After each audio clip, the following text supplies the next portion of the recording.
Bom, pessoal, boa noite novamente. Nós vamos dar início à nossa oficina. E antes de começar, a gente vai passar alguns informes que já estão disponíveis na tela, né? Então, sejam todos bem-vindas e bem-vindos. A oficina começará às 25, né? O formulário de presença será enviado aqui mesmo no chat às 21 horas. É importante que vocês preencham, pois ele será necessário para a certificação. Se durante a oficina houver alguma dúvida, ou alguém sentir vontade de fazer qualquer comentário, nossa caixinha de dúvidas do Instagram já está disponível. Caso alguém queira mandar de forma anônima, é só mandar para esse número, DDD 31 99787 8728. Mas durante toda a oficina, o nosso chat também está liberado. Estamos atentos aqui às manifestações pelo chat. Gostaríamos de lembrar a todos que as oficinas estão sendo gravadas e posteriormente serão liberadas no canal da LASP no YouTube. Aproveitem e se inscrevam no canal. Sugerimos o uso de fones, isso facilita a boa audição do áudio, e ao entrar, por favor, desliguem seus microfones. Caso alguém tenha alguma dificuldade para desligar o microfone ou a câmera, é só manifestar-se no chat que a gente faz as orientações que forem necessárias.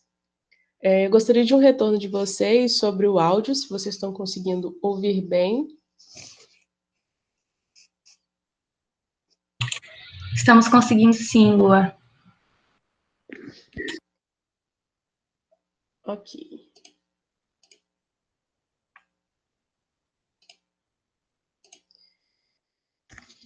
Bom, antes de iniciar, né, vamos só nos apresentar de forma visual também, né, para que vocês consigam ver a gente. Boa noite a todas e todos. Meu nome é Brenda, eu sou bacharel interdisciplinar em saúde e também sou estudante de medicina da Universidade Federal do Sul da Bahia e faço parte da Liga Acadêmica de Medicina de Família e Comunidade. Atualmente eu sou diretora de pesquisa e, assim, eu gostaria já de antemão agradecer a participação de todos vocês, né, que vêm aqui nos ajudando a construir esse congresso que está ficando lindo. E, assim, o nosso intuito com essa oficina é trazer a medicina baseada em evidências de uma forma introdutória, porque a gente entende que as discussões, elas não vão ser findadas nessa noite. E, assim, poder trocar experiências e conhecimentos com vocês, e espero que vocês gostem. Bom, eu sou Luara, também sou bacharel em interdisciplinar em saúde pela UFSB, e também estudante de medicina, aluna do 5º ano de medicina aqui da Universidade Federal do Sul da Bahia também. Também sou ligante da LANFAC, aqui da UFSB, membro fundadora, ex-diretora de pesquisa. Passei o cargo com muita felicidade, muita honra para a Brenda, muito recentemente. E, assim como ela, é uma grande felicidade estar aqui, falando de um tema que julgamos ser muito importante para a nossa formação acadêmica e para a nossa formação como futuros profissionais de saúde. Então, ficamos muito felizes com o número de inscritos. Esperamos que seja uma noite muito proveitosa e que possamos fazer uma troca de experiências, uma troca de conhecimento, porque conhecimento bom é conhecimento que é compartilhado, né? Então, agora eu vou desligar minha câmera e colocar a apresentação para a gente começar com a nossa oficina.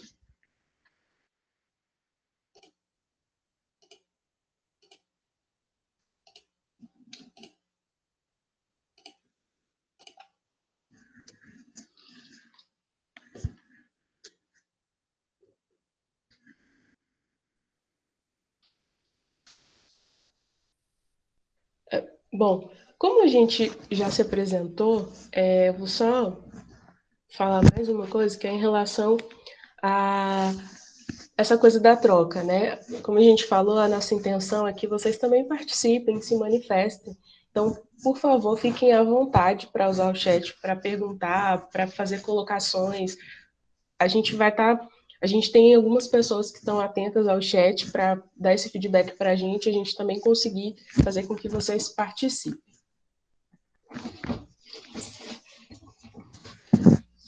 Bom, o nosso objetivo aqui hoje, né, como a Brenda já adiantou, é aproximar estudantes de graduação aos preceitos da medicina baseada em evidências, com vistas ao uso de evidências científicas no processo de ensino-aprendizagem e também para a prática clínica.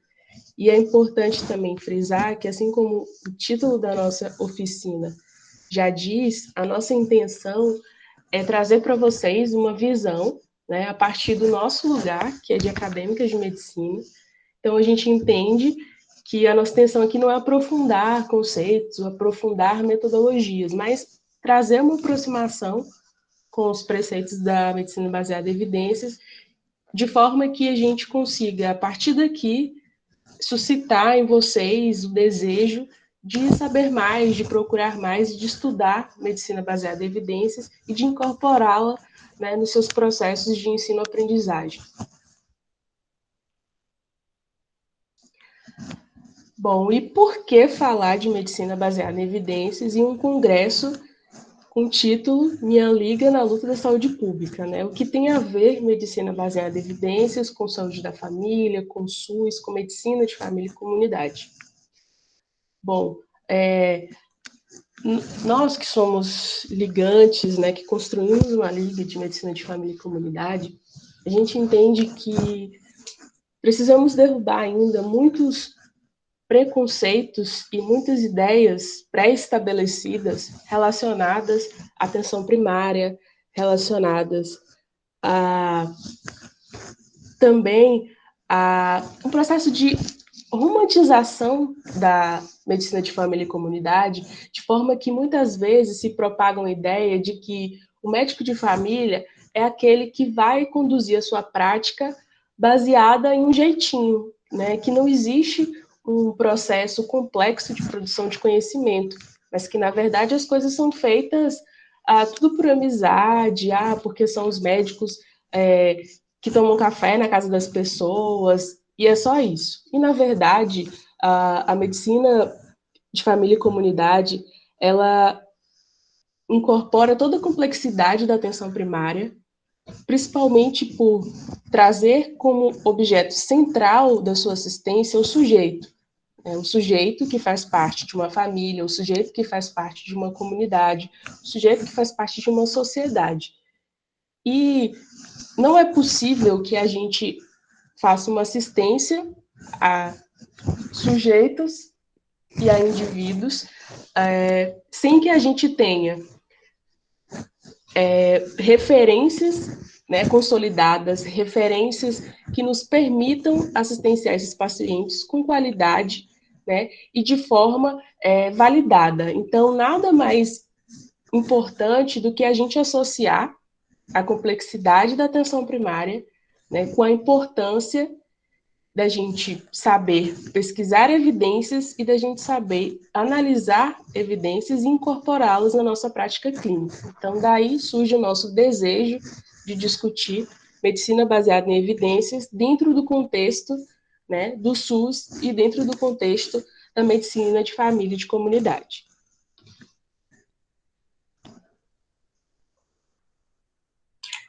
Bom, pessoal, antes de falar para vocês o que significa medicina baseada em evidências, é muito importante a gente dizer que vocês podem encontrar outros termos por aí, como, por exemplo, saúde baseada em evidências, prática clínica baseada em evidências, porque, na verdade, essa é uma prática que ela não deve estar restrita apenas ao médico, ela precisa ser incorporada pela prática clínica de todos os profissionais de saúde, até porque a gente sabe que nós precisamos trabalhar de uma forma interprofissional.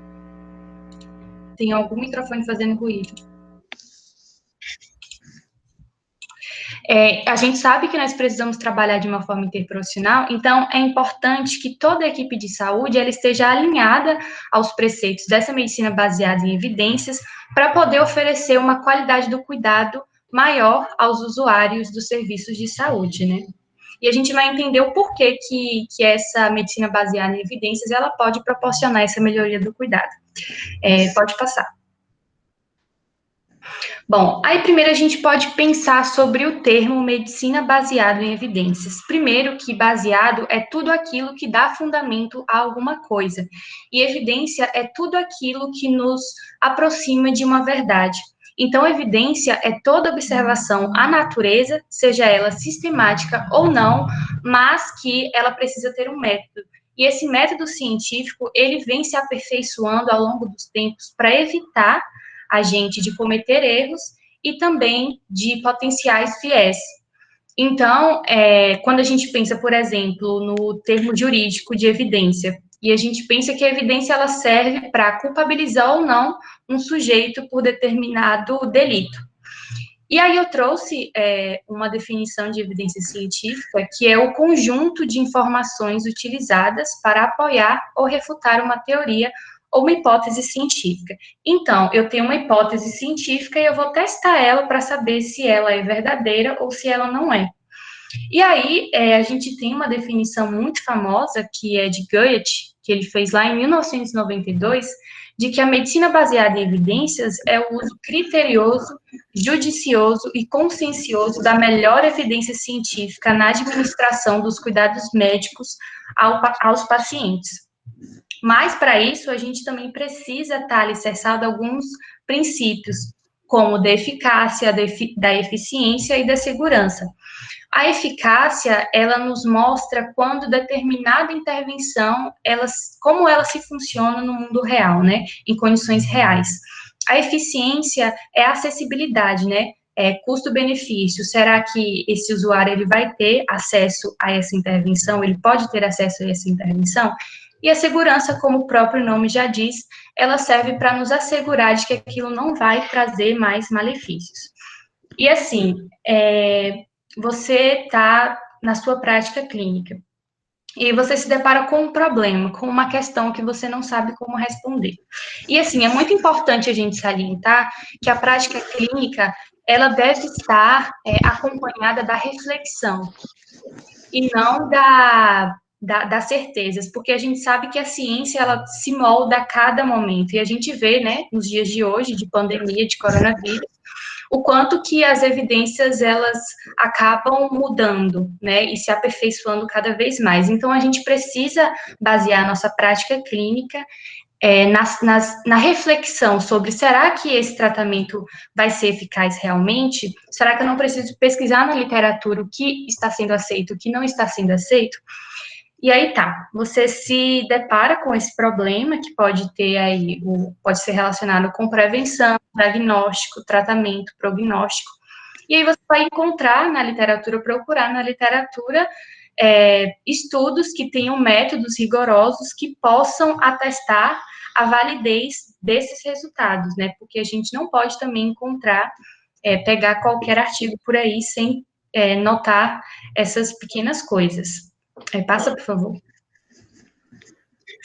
E aí a gente se esbarra em outro conceito, né, que é a diferença entre a pesquisa básica e a pesquisa clínica. Primeiro que a pesquisa básica, ela é aquela pesquisa que a gente faz em laboratório, que a gente faz in vitro. Então, normalmente, ela serve como uma sustentação para a pesquisa clínica, que é aquela pesquisa aplicada, que a gente usa nas pessoas, que a gente leva para a prática.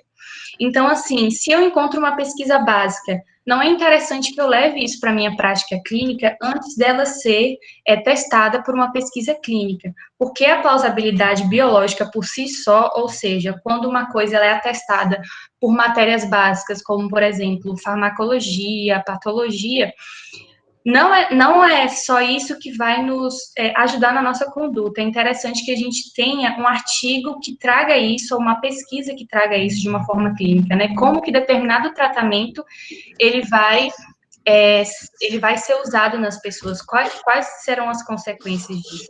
Então, a gente tem que estar sempre ligado nessa relação entre a pesquisa básica e a pesquisa clínica. Pode passar também.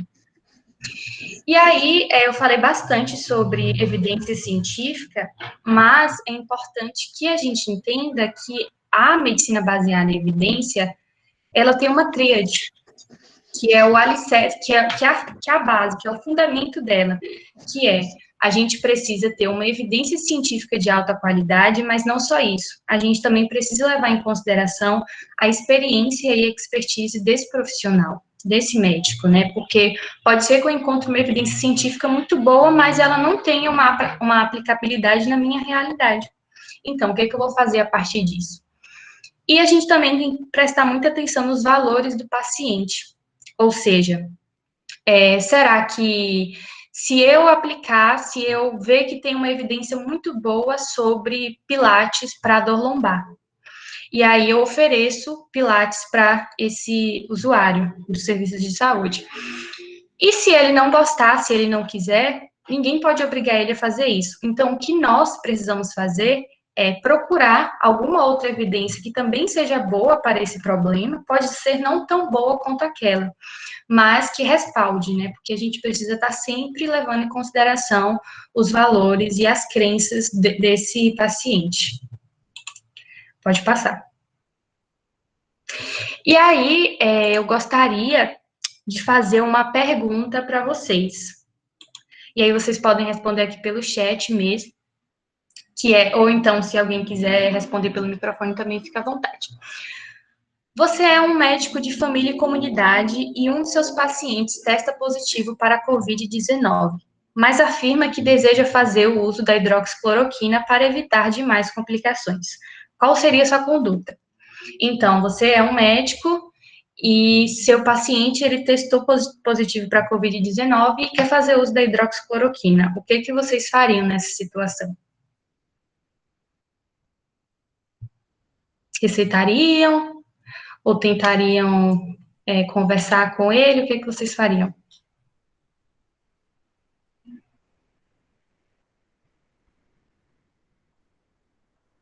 Gente, pode ficar à vontade para responder no chat, viu?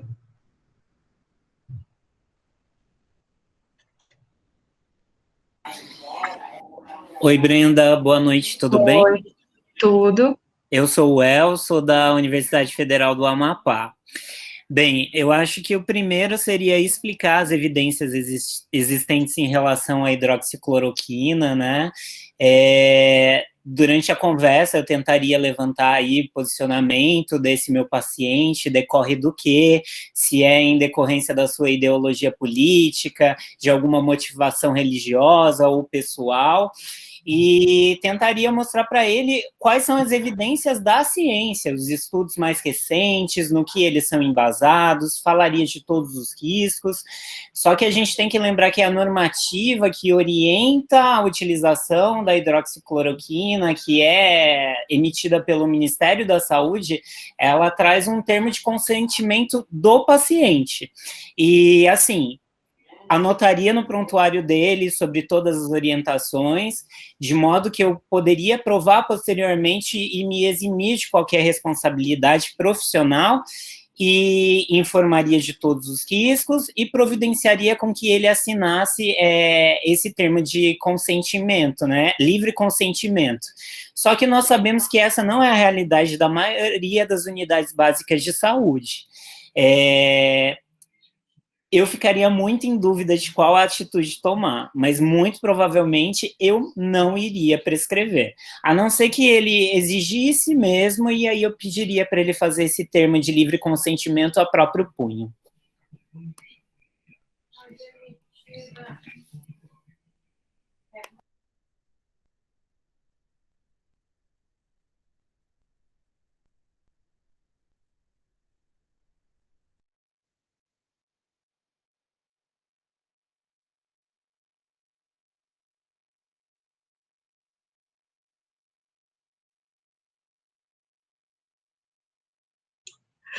Desculpa.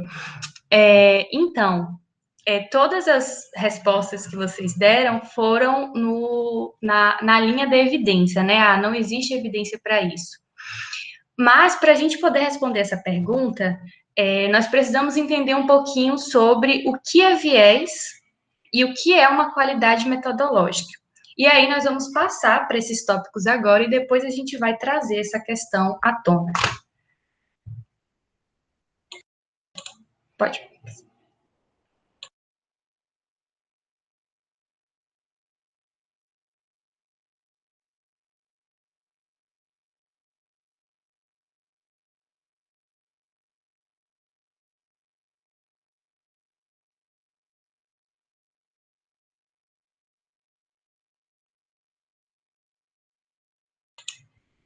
Luara, seu microfone está desligado.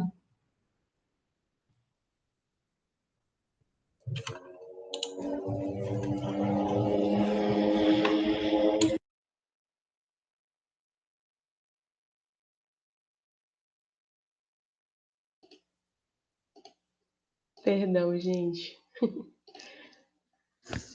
Vamos lá.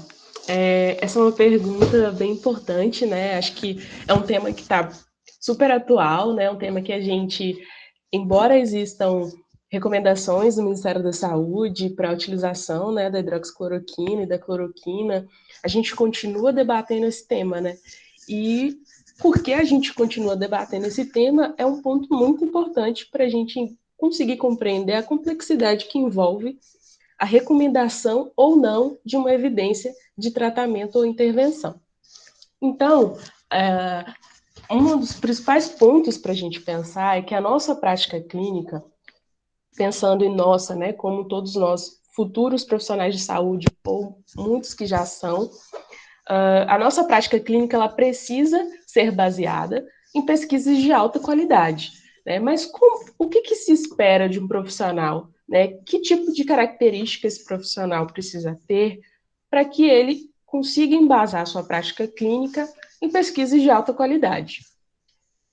Bom, espera-se que esse profissional ele tenha a capacidade de selecionar e de avaliar criticamente uma publicação científica. E tudo isso é feito com o objetivo de que os resultados encontrados nessa publicação sejam avaliados de forma a serem incorporados ou não à sua prática clínica. Bom, se esse profissional ele precisa selecionar e avaliar uma publicação científica, então eu poderia dizer que a medicina baseada em evidências é a mesma coisa que uma medicina baseada em artigos? E essa é uma pergunta que precisa ficar muito consolidada na nossa cabeça. A gente precisa compreender que medicina baseada em evidências não é sinônimo de medicina baseada em artigos. E por que não é? Bom, a maioria de nós tem contato com a produção de artigos dentro da graduação. Né? Então, a gente aprende metodologias, a gente aprende como escrever um artigo. E a gente também sabe que escrever artigo não é uma tarefa de maior complexidade. Né? Qualquer pessoa pode escrever um artigo sobre qualquer coisa e publicar em algum lugar. E isso não significa que todo artigo obedeceu a um rigor metodológico, ou mesmo que todo artigo, seus resultados são validados e é passível de se aplicar à realidade. Então, por isso que a gente precisa entender que a medicina baseada em evidência, ela vai muito além do que a gente utilizar um artigo para justificar a nossa prática clínica.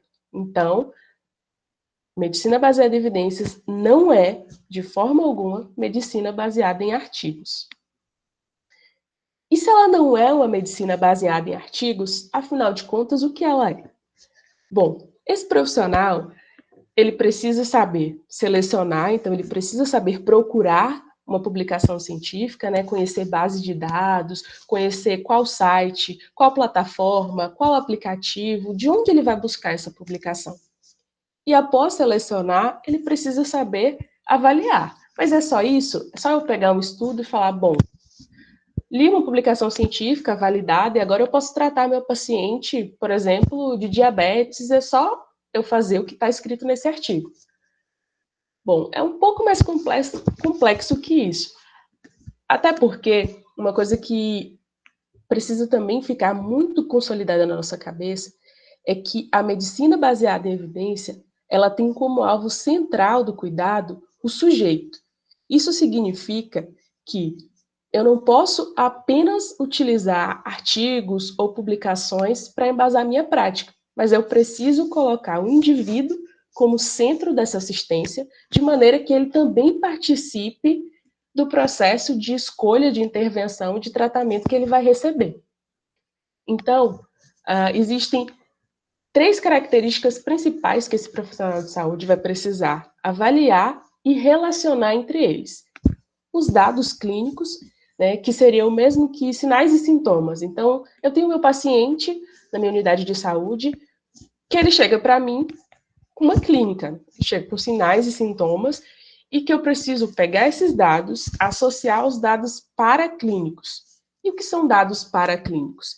São os testes diagnósticos, os exames de imagem, são todos os recursos que eu uso para construir o perfil do meu paciente. Então, eu vou juntar os dados clínicos com dados paraclínicos. Pronto, eu já tenho um perfil do meu paciente. E associado a isso, eu vou analisar os dados que estão publicados, os estudos que foram realizados, e aí eu vou conseguir identificar ou não se as características que eu tenho construídas do perfil do meu participante podem ser associadas ao perfil que eu encontro em ensaios clínicos, ou em revisões sistemáticas, ou em as mais diversas publicações científicas. Então, essas 3 características estão relacionadas a 3 domínios essenciais para a produção da prática clínica baseada em evidência. Então, o profissional, ele precisa saber buscar literatura de forma independente. É o que eu falei, ele precisa ter conhecimento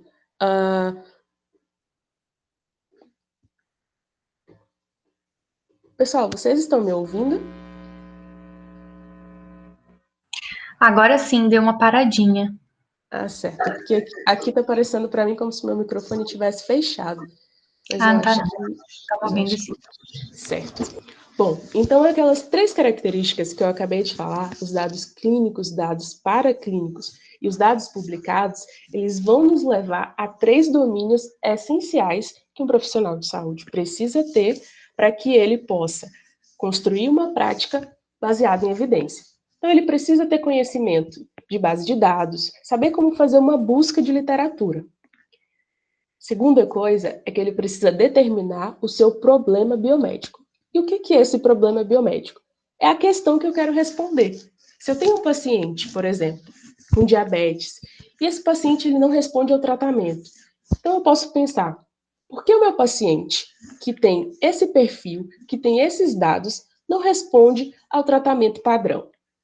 E aí, a partir de uma pergunta que vai ser elaborada de forma tanto pode ser simulada ou hipotética, no caso de eu não tenho um paciente específico, mas é um tema sobre o qual eu quero saber qual é a melhor intervenção existente.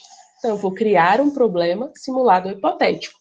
Ou eu vou pegar esse exemplo de um paciente real, de um problema real, do qual eu quero entender como eu posso contribuir, né, para o caminho desse paciente de restabelecimento da sua saúde. Então, isso seria o problema biomédico. E, por último, não menos importante, a interpretação crítica dos dados, de forma tutorial. E o que isso significa? Significa que a minha interpretação precisa me levar a pensar se eu tenho como aplicar os resultados desse estudo na minha vivência real. Então, esses 3 domínios precisam responder essas 2 perguntas que estão em destaque. As informações que eu encontrei nesse estudo são válidas? A maneira como esse estudo foi conduzido, foi planejado, foi construído, permite com que esses resultados tenham uma significância clínica, científica e epidemiológica? E mais, é possível que eu reproduza a mesma metodologia que foi utilizada na minha realidade? Então, respondendo essas 2 perguntas, eu construo elementos suficientes para fazer a aplicação da minha análise crítica de uma publicação científica na realidade em que eu estou inserido.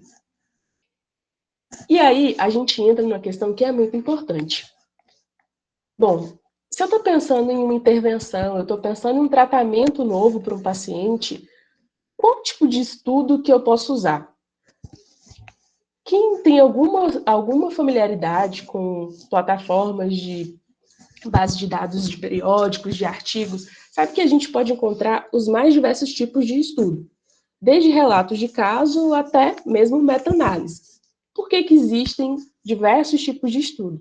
Porque depende muito do qual é o objetivo que eu estou procurando. A que pergunta eu quero responder? Que forma de pergunta eu quero responder?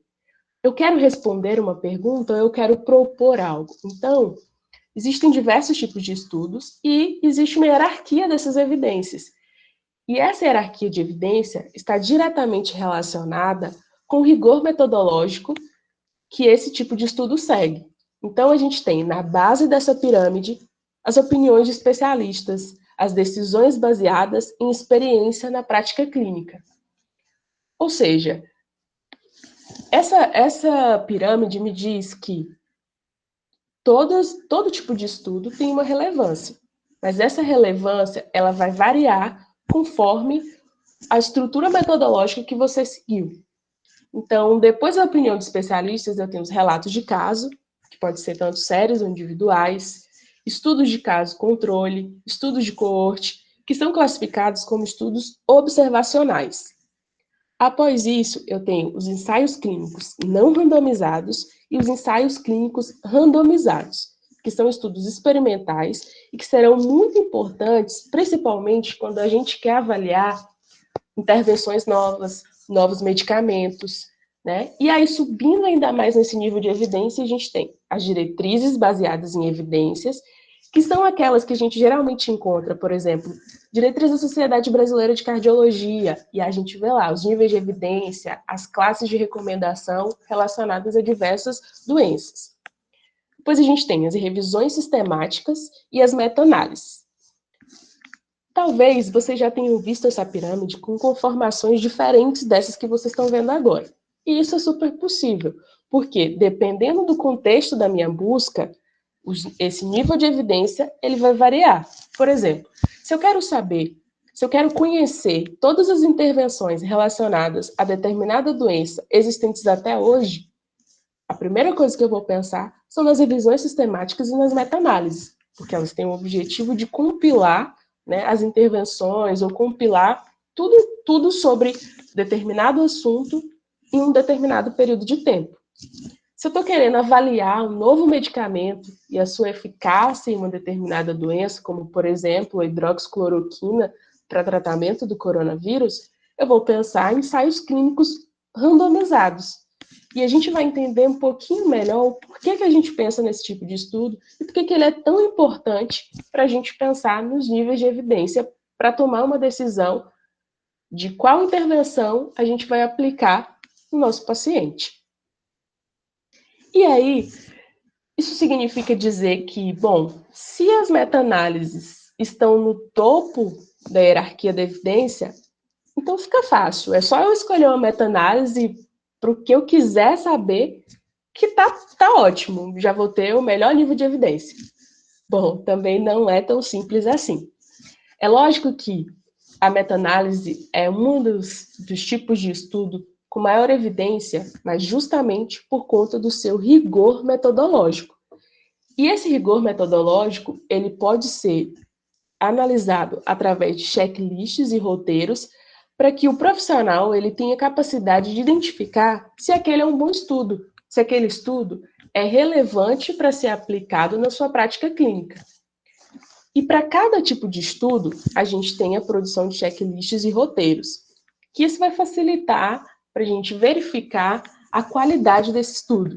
Mas, de maneira geral, existem alguns itens que são sempre importantes em qualquer tipo de estudo. O primeiro deles é a importância da pergunta ser respondida pela pesquisa. Então, quando eu pego uma publicação científica, eu preciso analisá-la da seguinte maneira. A pergunta que essa pesquisa se propõe a responder tem um significado científico importante? Tem uma relevância epidemiológica? Tem uma relevância clínica? A análise estatística utilizada para analisar esses dados corresponde exatamente com os objetivos que esse estudo se propõe a fazer? As conclusões, elas respondem a esses objetivos que foram pré-estabelecidos? Existe uma relação direta entre o que o estudo concluiu e o que ele se propôs a estudar? E os potenciais conflitos de interesse, que é muito importante a gente entender em qual contexto essa pesquisa foi desenvolvida, em qual contexto essa pesquisa foi pensada, para a gente evitar vícios e evitar viés de pesquisa, que comprometam a qualidade do resultado.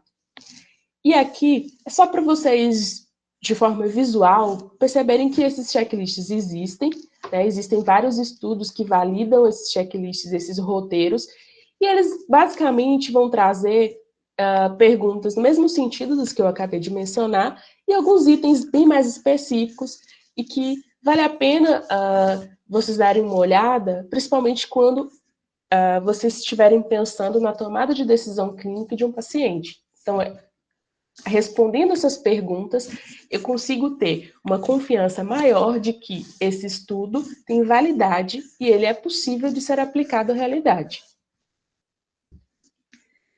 Bom, e é lógico que todo processo de pesquisa, ele pode ter interferências. Existem alguns impasses que podem levar ao erro. Quando a gente fala, por exemplo, de ensaio clínico randomizado, é um excelente tipo de estudo para avaliar a história natural de uma doença. Entretanto, a história natural de uma doença, ela também pode trazer elementos que impactem no resultado de forma não esperada pelo pesquisador. Os efeitos placebo também são recursos que são necessários quando a gente tem um objetivo de estudo específico, mas que também podem estar relacionados a impactos nesses resultados. A expectativa do paciente, às vezes o participante da pesquisa, ele conhece o pesquisador e ele quer agradar o pesquisador, e aí ele pode fazer interferências no processo da pesquisa que impactem no resultado. E é muito importante, é essencial, na verdade, os métodos que diminuam a chance de viés. A gente sempre vê pesquisas que trazem resultados super promissores, principalmente cura de doenças ou tratamentos que trazem uma imunidade seletiva, isso relacionado a diversas doenças. E muitas vezes isso causa uma grande agitação na sociedade, as pessoas começam a consumir esse tipo de informação e a reproduzir. E muitas vezes não se sabe como avaliar criticamente um estudo ao ponto de entender que vieses podem interferir nessa pesquisa ao ponto de tornar os seus resultados não confiáveis. Um outro ponto muito importante é o delineamento da pesquisa. Isso vai permitir com que os processos de seleção, os processos de cegamento, o processo de acompanhamento dessa pesquisa sejam os mais objetivos possíveis, de forma que eu consiga fazer com que a metodologia ela seja totalmente replicável. E aí, a gente entra num aspecto muito importante, que é o viés. O que é o viés? O viés é uma interferência do autor que pode alterar o resultado do estudo. Mas essa interferência do autor não está necessariamente relacionada a, por exemplo, o autor ter um resultado e ele supervalorizar esse resultado, ou ele subvalorizar determinado resultado. Essa interferência também tem a ver com o processo que o autor fez, né, construiu para o desenvolvimento da sua pesquisa. Então, existem tipos de viés. Por exemplo, o viés de seleção. O que seria um viés de seleção? Seriam diferenças sistemáticas entre os pacientes incluídos no grupo, nos grupos e a população representada. Bom, traduzindo o que seria um viés de seleção. Eu quero ter um resultado passível de generalização. E aí eu escolho um grupo específico, com características específicas na seleção, em que não é possível eu fazer essa generalização. Explicando de outra maneira, muitas vezes você escolhe os pacientes baseado em características e que o autor considera que vão ajudar nos resultados que ele quer, e não necessariamente no processo natural dessa pesquisa. Então, a amostra aleatória, o processo de randomização adequada, eles constroem a minimização desse viés. E o que é isso? Eu escolher os participantes da minha pesquisa de forma aleatória, né? Eu fazer uma alocação sigilosa de pacientes, significa que o pesquisador ele não precisa ter conhecimento de qual paciente está em qual grupo. Esse mecanismo pode ser feito de forma aleatória, utilizando programas de computador e até mesmo moeda. Existem vários tipos de randomização para que esse estudo seja cada vez mais confiável. Existe também o viés de desempenho, que é quando existem diferenças sistemáticas de provisão de cuidado além da intervenção de interesse. Seria basicamente assim, eu estou testando um novo medicamento, mas aí eu sei que se eu fizer uma intervenção específica, eu vou melhorar o desempenho desse medicamento. E aí eu vou ter resultados mais promissores. Isso geralmente acontece quando o pesquisador sabe quais pacientes estão em quais grupos. E é por isso que existe o cegamento de participantes e de pesquisadores. O que significa cegamento de participantes e pesquisadores? Significa que nem participantes e nem pesquisadores têm conhecimento de quais pessoas estão em quais grupos. E isso é super possível de ser realizado, existem, como eu já falei, aplicativos, programas de computador que permitem essa randomização, de forma que o pesquisador não possa interferir na história natural da pesquisa. Esse cegamento de pesquisador, ele também garante que não exista viés de aferição. Então, a pesquisa, ela determina um desfecho esperado, mas aí o pesquisador, ele pode fazer uma interferência de modo que esse desfecho, ele pode ser alterado. Por isso, a importância do cegamento também de pesquisadores. Vocês podem também ouvir o termo duplo cego, que significa que pesquisadores e participantes não sabem quem faz parte do grupo de intervenção e quem faz parte do grupo controle. Existe também o viés de acompanhamento, que é quando você começa com uma amostra X e você termina a sua pesquisa com um resultado muito diferente, com uma amostra muito diferente. Então, você perde pacientes, perde participantes ao longo do seu estudo e você não consegue acompanhar, e o seu resultado deixa de ser epidemiologicamente significativo. E aí alguns mecanismos podem ser utilizados para evitar esse viés, que é rastreamento de perdas, entender o porquê se perde pacientes e também estratégia de motivação aos pacientes, para que os mesmos continuem até o final da pesquisa. E também existe viés de publicação, né, que são diferenças sistemáticas entre os estudos publicados e os não publicados. E por isso é importante a busca em base de dados de registro e resultados de pesquisa.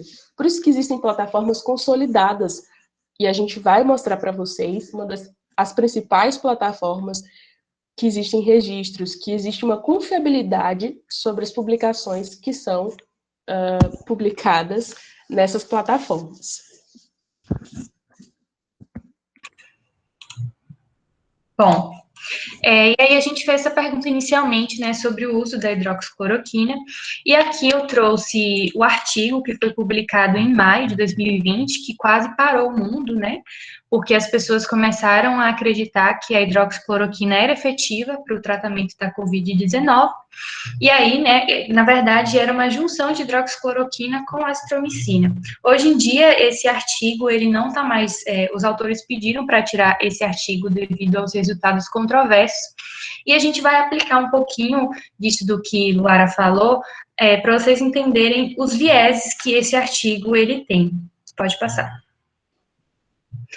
Primeiro, né, que o número de participantes, né, o número da amostra desse artigo é muito pequeno. E quando a gente tem um número de população muito pequeno, isso nos dá uma imprecisão estatística, ou seja, pode ser que esse efeito ele não seja tão bom, ele não seja tão verdadeiro. E aí, nesse artigo, a gente viu que foram 26 pessoas para o grupo de intervenção, ou seja, 26 pessoas receberam esse medicamento e 16 pessoas não receberam nada e tiveram tratamento usual. E aí, depois a gente vê um viés nesse estudo, né, porque os pacientes que recusavam que recusavam o tratamento, eles continuavam no grupo controle. Só que quando o paciente ele recusa o tratamento, na verdade ele precisaria primeiramente ter recusado entrar no estudo. Então são coisas muito diferentes entre si, porque esses autores eles pegaram esses pacientes que não aceitaram fazer o tratamento e colocaram no grupo controle. E isso é um viés.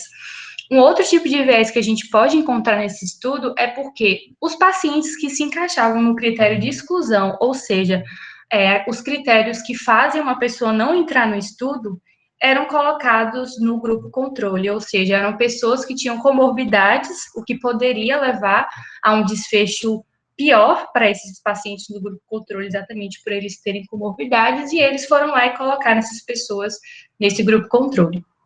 E aí, nesses artigos científicos, a gente tem um termo que se chama loss of follow-up, que quer dizer que é perda de pacientes. E aí, esse estudo, ele traz essa perda de pacientes, só que quando a gente vai ver o porquê, a gente vê que são 3 porque foram parar na UTI e 1 porque veio a óbito. Então, assim, isso já é um indício, já é um outro tipo de viés, porque esses pacientes, eles estavam disponíveis para ser observados, mas eles foram tirados do ensaio clínico porque a condição deles piorou. E outro viés que a gente consegue encontrar nesse estudo são as diferenças, porque esses pacientes, eles estavam em hospitais diferentes, e a gente sabe também que cada hospital tem uma conduta geral que difere uma da outra. Então, isso também poderia alterar os resultados. Pode passar. E aí, depois disso, né, depois de todo esse acontecimento, que as pessoas começaram a acreditar que a hidroxicloroquina era, né, o medicamento certo para a Covid-19, saíram vários outros ensaios clínicos que foram de contra a essa ideia, né? E a gente ainda continua estudando, mas até então todos os ensaios clínicos deram que não existe nenhuma diferença entre o uso da hidroxicloroquina para o tratamento da Covid-19.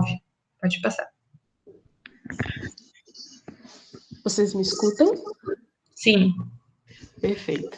Bom, a partir dessa abordagem que a Brenda traz, a gente percebe que houveram muitos erros na construção desse ensaio clínico, né? A gente percebe que as características que eu acabei de trazer como essenciais para validar o ensaio clínico praticamente foram todas ultrapassadas, né? Foram todas feitas de forma incoerente. Então, há uma subvalorização de um resultado, né? E uma, poderia dizer que até mesmo uma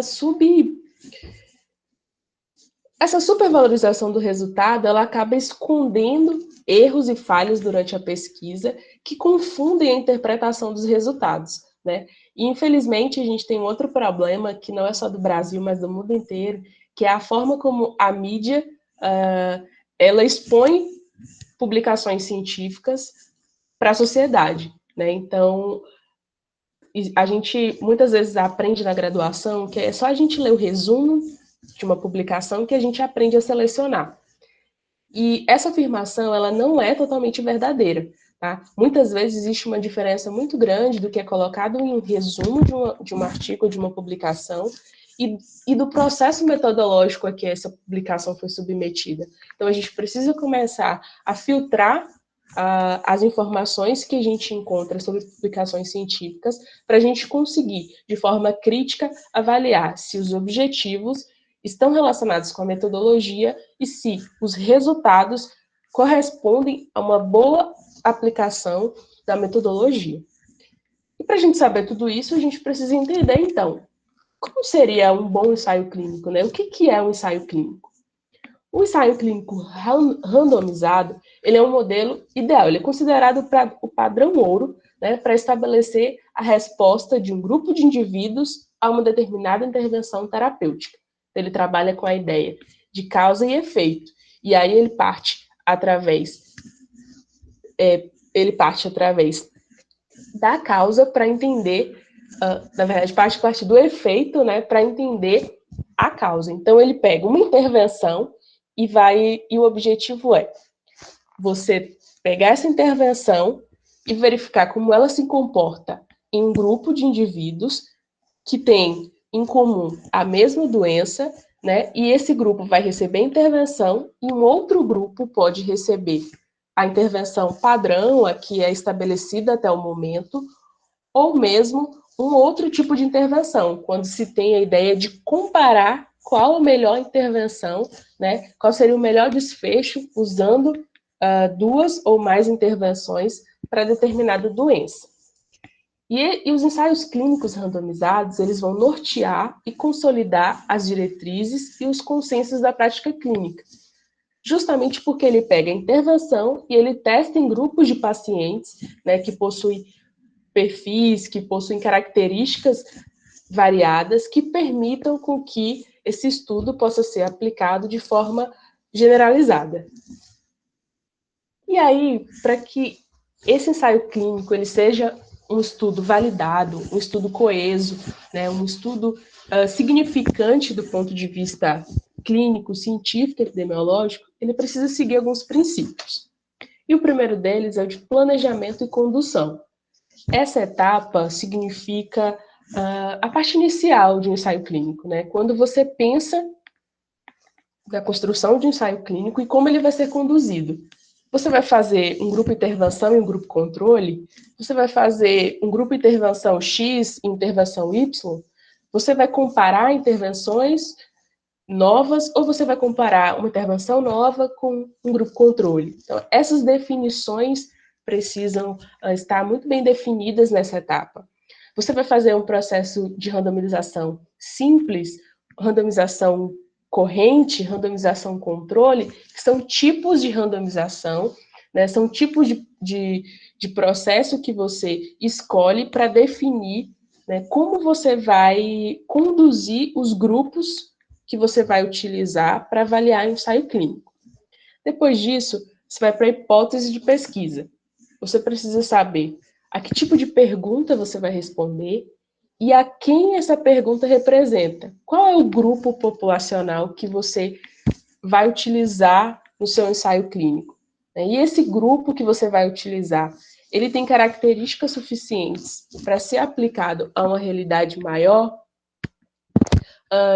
E aí a gente vai para a determinação do tamanho amostral, né? Então, esse estudo ele precisa ser estatisticamente significativo. Então, eu preciso pensar no número da minha amostra, né, para que ela, e não só no número, né, mas também na região, de onde é essa amostra, né? Como que eu vou construir esse processo de amostra para que essa pesquisa seja representativa?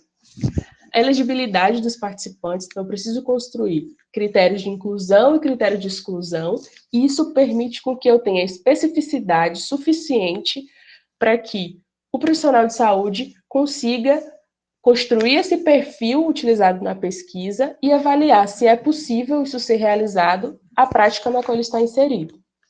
A escolha do desenho de estudo clínico, né? Então, dentro do ensaio clínico, existem muitas formas de você desenvolver um ensaio clínico, então você pode determinar, escolher de forma mais objetiva qual desenho de estudo você vai utilizar e a análise dos resultados e suas principais implicações. Então, qual análise estatística eu vou utilizar para fazer com que os meus resultados eles tenham uma relação direta com a minha metodologia, direta com o meu objetivo, que eles consigam corresponder à realidade que eu avaliei. Então, são fundamentos importantíssimos para se construir um ensaio clínico randomizado.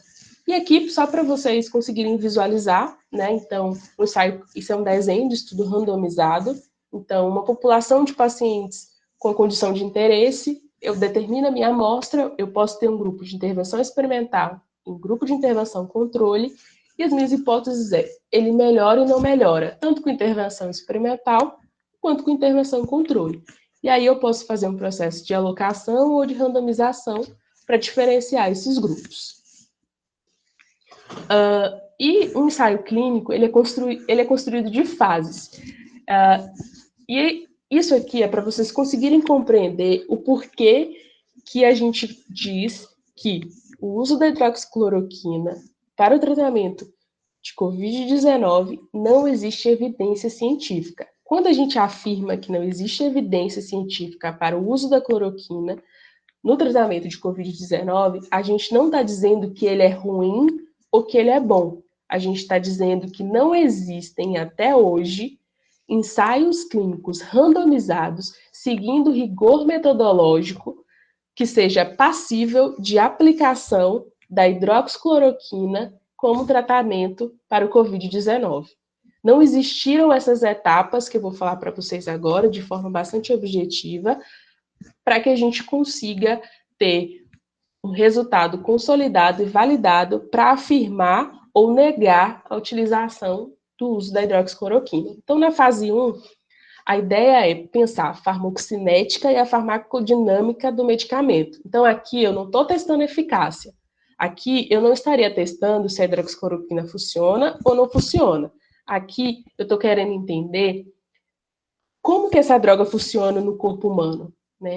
Qual os processos de metabolização dessa droga? Qual a dose segura que eu posso utilizar? Qual que vai ser a posologia que eu vou utilizar?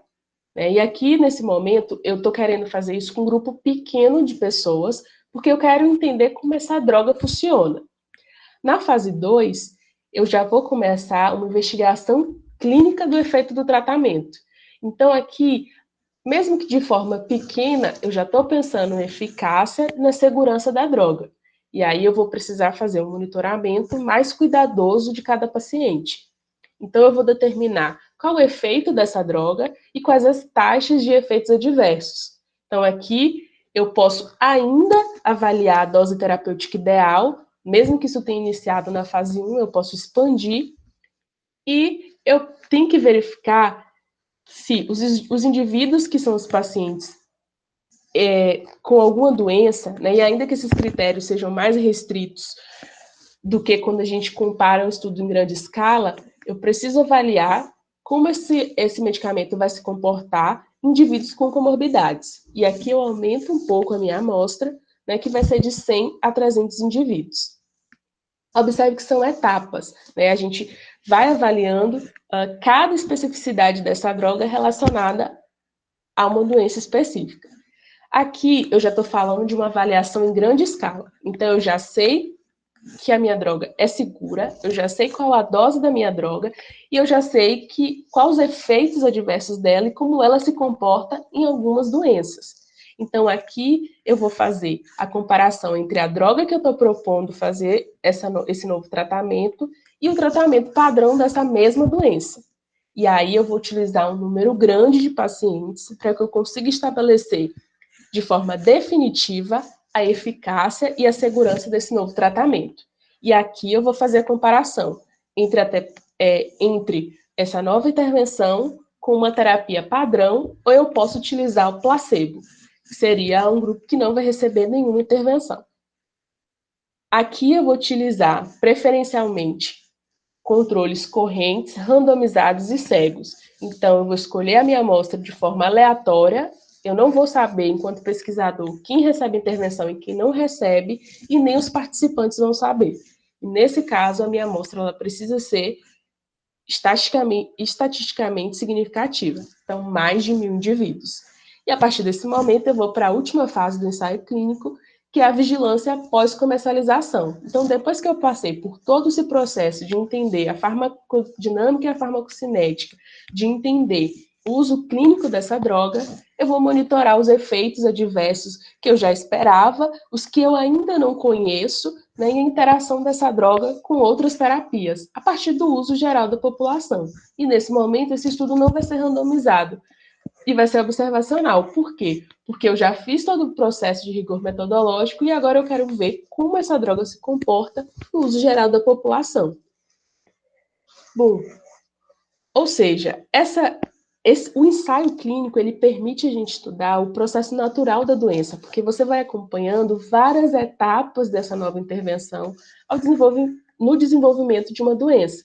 E por isso, por exigir um rigor metodológico duro, objetivo, ele está menos sujeito a vieses. Entretanto, é um estudo que pode ser muito caro, porque envolve diversas fases e diversas situações, pode não ser generalizável quando você não consegue ter uma amostra significativa, ou quando o perfil da sua amostra ele não corresponde com a realidade. Como é um estudo que demora muito tempo e que muitos pacientes criam expectativa sobre receber a intervenção ao invés de estar no grupo controle, você pode perder muitos pacientes ao longo do tratamento e pode ser eticamente inaceitável porque você pode ter várias situações ocorrendo durante o desenvolvimento desse estudo. Então, são elementos importantes e essenciais para a definição de qualquer novo tratamento de uma doença, assim como a COVID-19 em relação à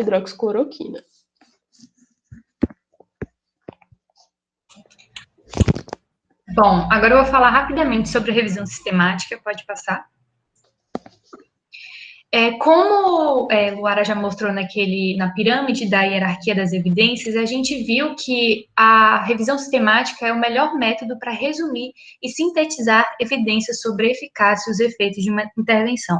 Ou seja, ela vai ter esse poder de mapear todos os ensaios clínicos que existem publicados na literatura sobre determinado tema, e ele vai contar com uma metodologia rigorosa e explícita, ou seja, todo o percurso que o autor passou para chegar naqueles resultados vai estar descrito na metodologia. E assim, existe uma vasta literatura de ensaios clínicos, então pode ser muito difícil para o clínico decidir qual ensaio clínico ele deveria pegar. Então é por isso que a revisão sistemática é tão importante. Pode passar. E aí, quando a gente pensa em revisão sistemática, a gente também pensa em revisão da literatura, mas é importante a gente dizer que são coisas bem diferentes, porque a revisão da literatura, ela está muito passível a viés, porque normalmente o autor, ele quer defender a sua tese, então ele vai especificamente escolher estudos que vão de encontro àquilo que ele acredita. A revisão sistemática é como se o autor, ele não tivesse nenhum peso, a opinião, as crenças, os valores dele não tivesse nenhum peso sobre aquele estudo, né? Ele pode ter uma hipótese, mas isso não vai prejudicar o estudo de alguma forma. Então, quando a gente pensa na pergunta da pesquisa para uma revisão sistemática, ela é muito mais específica e na revisão narrativa é muito mais ampla. Então, assim, quando você tem uma pergunta muito ampla, pode ser muito difícil de trazer isso para a realidade. E uma outra coisa também é porque a revisão sistemática ela tem uma metodologia reprodutível, ou seja, se eu quiser encontrar esses resultados, eu vou encontrar, como eu falei, né, todos os passos no método e eu vou chegar à mesma conclusão que esse autor ele chegou. Pode passar. E aí a gente também não pode deixar de falar sobre a Cochrane quando a gente fala sobre revisão sistemática, né? Porque é uma das bases de dados mais eficazes para a gente encontrar boas revisões sistemáticas, né? E falando um pouco de história, em 1980, um grupo de pesquisadores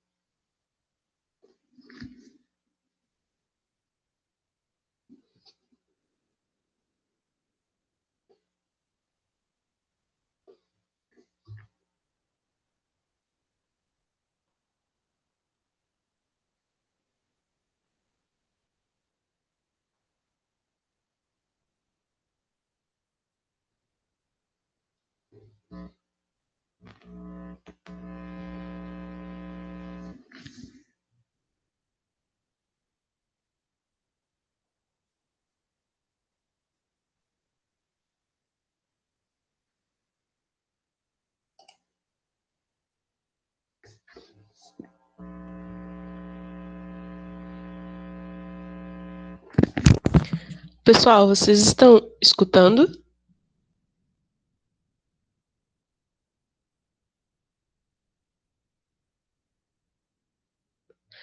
Eu acho que a Brenda caiu.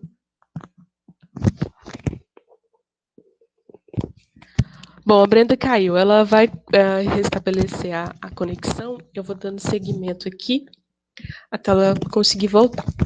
Bom, ela estava falando um pouco, né, da colaboração com o Cochrane para esse processo das revisões sistemáticas, né? E a meta era produzir revisões sistemáticas de alta qualidade, né, nas diversas áreas do conhecimento e do cuidado em saúde. E a Cochrane, quando você pensa em revisão sistemática sobre os mais diversos assuntos, é a primeira plataforma que a gente precisa pensar em buscar revisões sistemáticas justamente pelo rigor, né, e pela metodologia exigida, né, para publicações na Cochrane. E aqui a gente vê os processos, né, de uma revisão sistemática. Então, a primeira coisa é a elaboração da pergunta de pesquisa.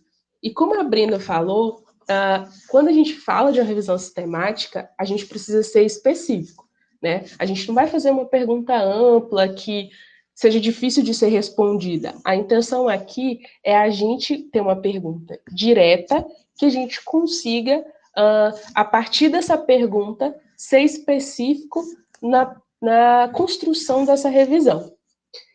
E aí a gente vai para a estratégia de busca, então a gente precisa compreender quais as características associadas a essa busca, né? Onde a gente vai buscar esses estudos, né? Quais as bases de dados que eu posso fazer a busca desses estudos de forma que eu construa a minha revisão sistemática de forma válida, de forma coerente, de forma coesa. E aí eu vou mostrar para vocês alguns checklists que são validados, né, são instrumentos validados para a produção de uma revisão sistemática, que vão desde as estratégias de busca até a síntese dos dados. E aí eu preciso estabelecer de forma muito objetiva os critérios de inclusão e de seleção de estudos, né? Então eu preciso definir como eu vou escolher os meus estudos, como eu vou incluir meus estudos na pesquisa, quais estudos eu vou excluir, né, e por que eu vou excluir. Então, eu preciso ter uma definição muito rigorosa sobre quais estudos eu vou incluir ou não incluir na minha revisão sistemática. Daí eu vou para avaliação da qualidade do estudo e extração de dados. Aí lembra que a gente falou sobre como avaliar criticamente um ensaio clínico, como avaliar criticamente uma publicação científica? Aqui eu também vou fazer a aplicação desses critérios. E a minha intenção aqui é definir... Oi? Oi? Pode continuar. Acho que sua internet caiu. Eu dei continuidade e aí eu ia falar agora sobre avaliação da qualidade do estudo e extração dos dados. Aí você pode dar seguimento. Você parou onde? Na extração dos dados? Isso. Tá certo. E aí depois a gente vai fazer uma síntese, né, desses dados que foram extraídos e a avaliação da qualidade da evidência, que mais tarde a gente vai explicar o que é essa qualidade da evidência. Pode passar. E aí a gente tem as vantagens e as desvantagens de fazer um ensaio, uma revisão sistemática. A primeira delas é porque a revisão sistemática ela consegue antecipar em décadas a realização de grandes ensaios clínicos, né? Porque isso pode exigir muitos recursos e também pode ser metodologicamente difícil de se fazer. Então, por isso que a revisão sistemática ela é tão importante, porque você não precisa fazer um ensaio clínico, você só precisa revisar eles. E aí ela também vai poder detectar tratamentos inadequados, né? Porque ele pode nos dizer o que tem uma evidência boa e o que não tem. Ele pode auxiliar decisões para políticas de saúde, e como a gente já falou também, ele é o melhor e o mais rigoroso método de pesquisa, e ele pode ser reprodutível, que eu também já citei sobre isso, né, que a gente pode encontrar esses mesmos resultados que o autor encontrou. As desvantagens é o tempo, porque para se fazer uma revisão sistemática é necessário tempo, e é necessário também um trabalho em equipe, porque você precisa no mínimo de 2 revisores para fazer uma revisão sistemática. E também exige um trabalho intelectual, porque é dispendioso, você precisa de um conhecimento para fazer uma revisão sistemática de boa qualidade metodológica. E uma outra coisa importante é que ela não vai melhorar a qualidade dos ensaios clínicos que já existem. Ela apenas vai recomendar para você o que pode ser bom ou o que não é.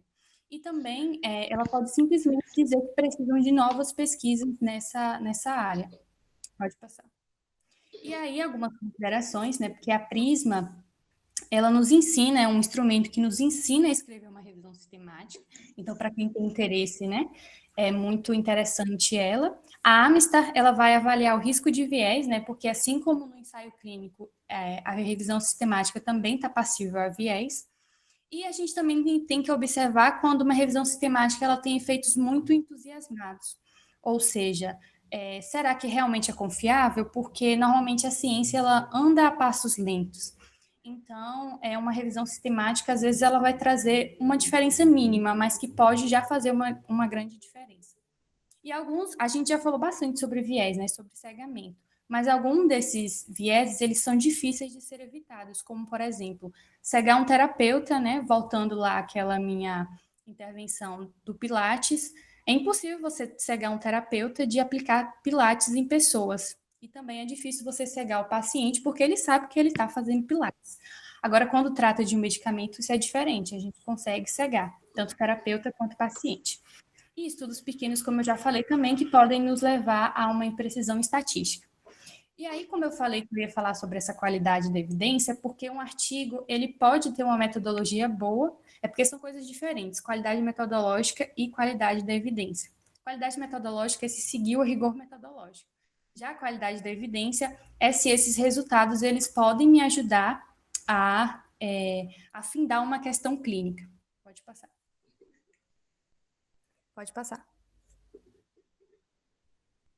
E aí eu trouxe para vocês, né, esse checklist que é um instrumento que eu falei para vocês que é a Prisma, né? E ele é muito interessante porque ele vai nos ensinar a como produzir uma revisão sistemática. Ele está no site da Prisma, só que está em inglês, aí eu trouxe ele traduzido. Pode passar. Tá, mas entendi. E agora, por onde que eu começo? Pode passar.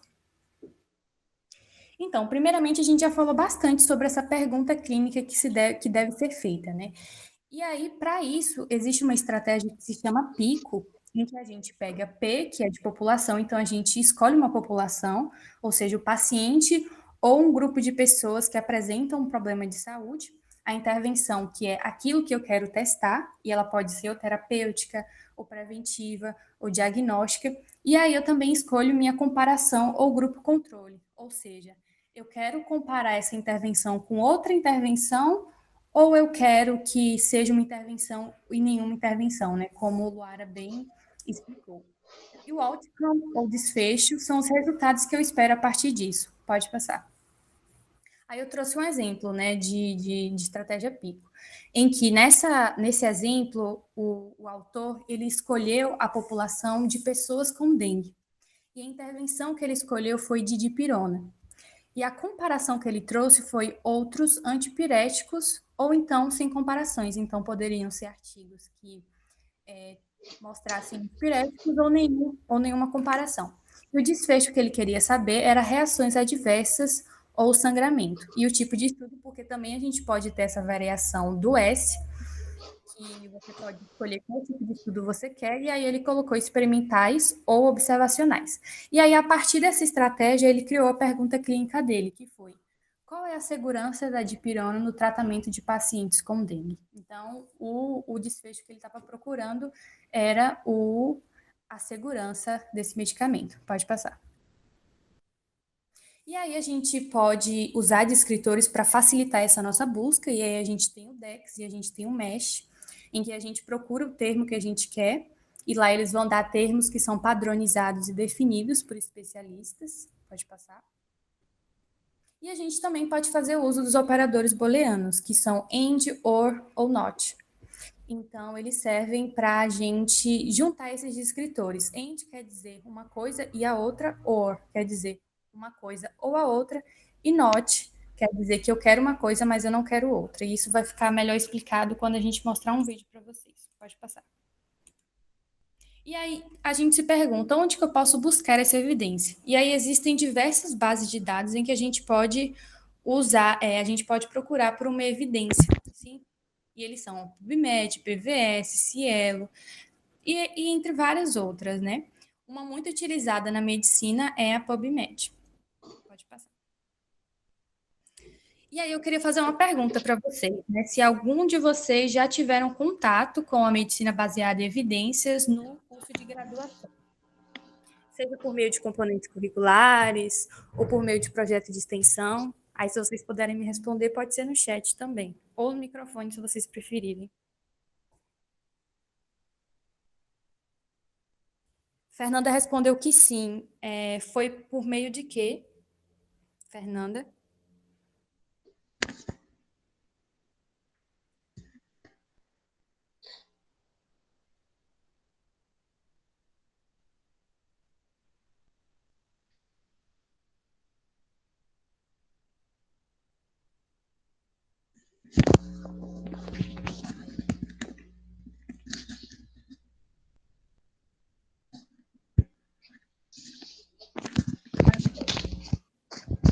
Pode passar.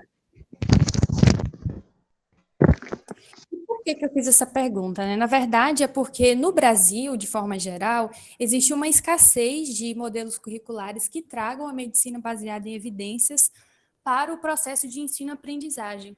Ou seja, muitos estudantes eles podem sair da universidade sem saber fazer uma busca adequada e uma interpretação crítica da qualidade da evidência.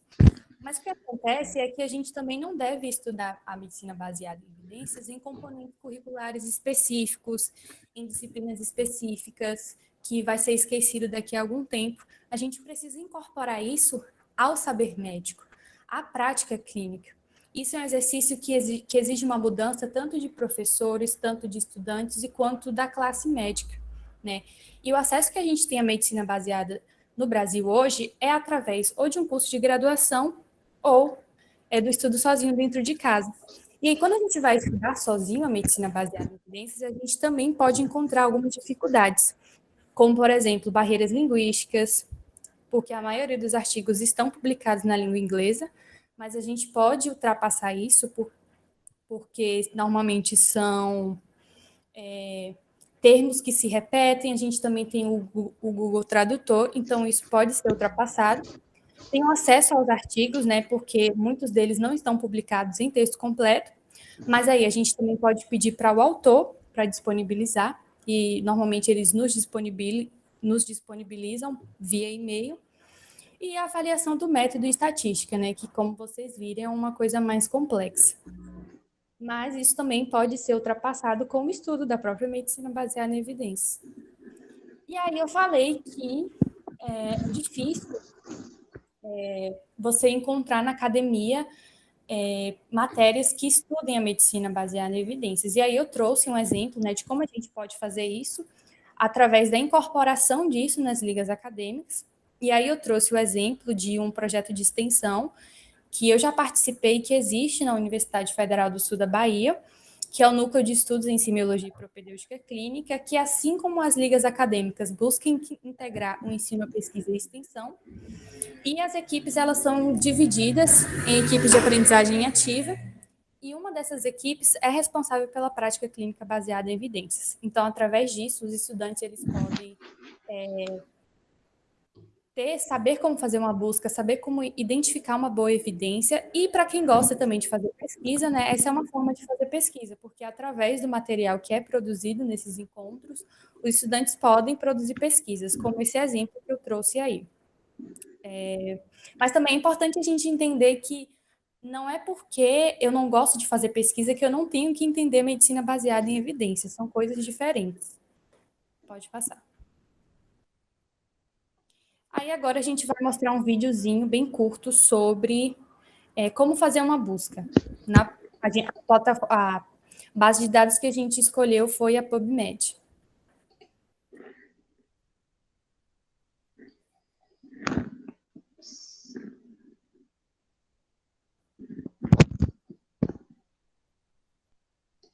Só um minuto. Vocês estão conseguindo visualizar a tela do vídeo? Não.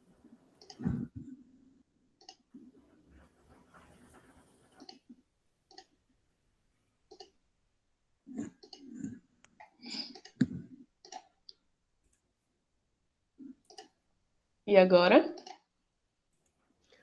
Olá, essa é uma demonstração de como realizar uma busca na base de dados da PubMed. Para isso, será necessário que você tenha um login. Esse login pode ser realizado de forma muito rápida e é autoinstrutivo. Basta digitar PubMed na busca do Google. Você receberá um link de confirmação no seu e-mail e terá acesso à base de dados da PubMed. Ao entrar no site, você visualizará a tela que está vendo agora. E a primeira coisa a fazer é clicar na opção Advanced. Você será direcionado a esta próxima página. E, na primeira caixa, você vai escolher a opção Assunto Médico, que estará de forma abreviada e em inglês. Nessa caixa, à sua direita, você verá os 3 operadores que vão te ajudar a filtrar sua busca. Cada operador tem uma função diferente. O operador AND significa e tem a função de relacionar termos para sua busca. Por exemplo, se você quer realizar uma pesquisa de crianças com anemia, você pode digitar a palavra criança, adicionar o operador AND e digitar a palavra anemia. Assim, você vai encontrar estudos de crianças com anemia. Você também pode usar o operador OR, que significa ou. Você pode digitar a palavra criança, adicionar o operador OR e digitar a palavra adolescente. Dessa maneira, você buscará estudos com crianças ou adolescentes. Você também pode usar o operador NOT. Dessa forma, você vai excluir um termo da sua busca. Então, você pode digitar a palavra criança, adicionar o operador NOT e digitar a palavra adolescente. Dessa maneira, você vai buscar por estudos que sejam sobre crianças e não adolescentes. Agora, nós vamos fazer uma busca de um estudo sobre coronavírus. Ao digitar, vai aparecer sugestões automáticas, que podem estar relacionadas ao que você procura. Nesse caso, você pode escolher uma dessas opções, ou prosseguir digitando os termos que deseja. Ao lado, eu vou escolher o operador AND. Eu vou relacionar o segundo termo ao coronavírus. E eu vou escolher a opção gestante. E observe que eu escolhi a escrita em inglês. Muitas vezes, a escrita em inglês facilita a sua busca. Dessa vez, eu vou optar por uma das sugestões automáticas e clicar na operação Pregnant Woman. Adiciono ao meu termo, então eu busco por uma pesquisa que relacione coronavírus e gestação. Após isso, eu posso clicar em Search e eu vou ter acesso a vários artigos e periódicos. Eu posso escolher qual tipo de estudo eu quero filtrar entre meta-análises, ensaios clínicos randomizados, revisões sistemáticas, da mesma maneira a data de publicação, 1 ano, 5 anos ou 10 anos. E posso também adicionar outros filtros.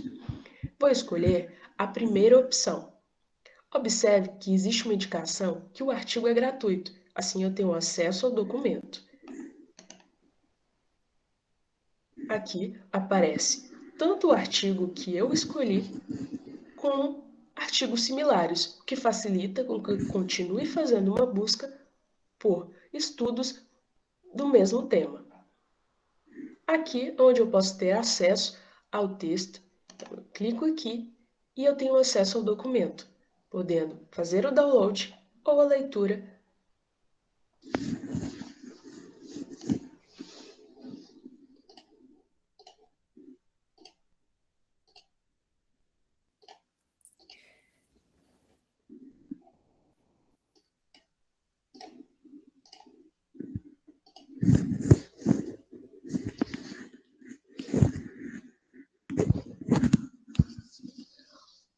Bom, pessoal, desculpa, pode continuar.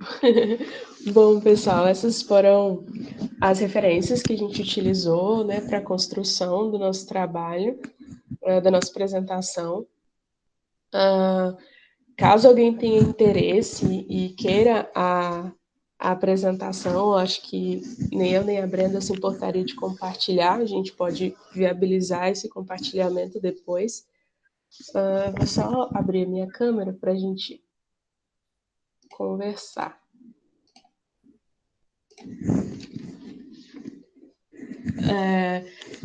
É importante que todo mundo preencha o formulário de presença, né, para que vocês tenham acesso ao certificado. Embora a gente tenha atingido as 21h30, eu acho que caso alguém tenha alguma pergunta que a gente consiga responder, ou se quiser comentar alguma coisa, fazer um feedback do que vocês acharam, isso é muito importante para a gente. E a nossa intenção foi compartilhar um pouquinho do que a gente vem estudando e do que a gente acha importante para a nossa graduação, né, e para a nossa formação enquanto futuros profissionais. Eu gostaria de agradecer a presença de vocês que ficaram até o final, me desculpar pelo problema técnico que eu tive de internet, né? O formulário de presença já foi disponibilizado, mas se Vinícius puder colar de novo no chat, porque Marion está pedindo. Mas a gente vai colocar aqui o formulário e é isso, pessoal. Se vocês tiverem alguma dúvida, ou então vocês também podem enviar para o Instagram da nossa liga, que a gente pode responder, já que a gente ultrapassou o horário. Mas muito obrigada pela presença de cada um de vocês. E é isso.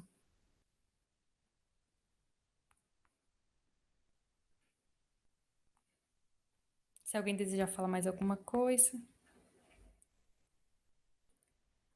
Obrigada. Obrigada, gente. Se vocês se sentirem confortáveis, se sentirem à vontade, a gente gostaria muito de tirar uma foto com todo mundo.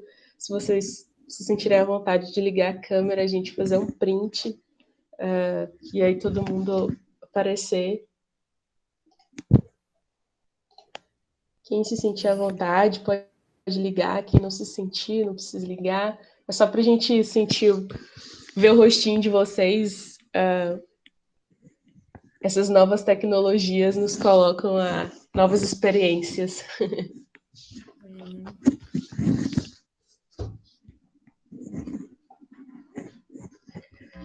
Mais alguém? O pessoal da Lanfac e da UFSB tem que abrir, hein?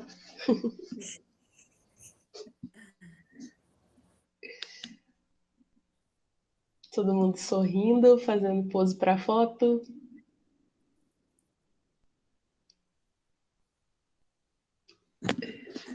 Gente, obrigada mesmo, de verdade. Assim, foi minha primeira experiência com oficina online, em congresso, e foi muito bacana ter vocês aqui.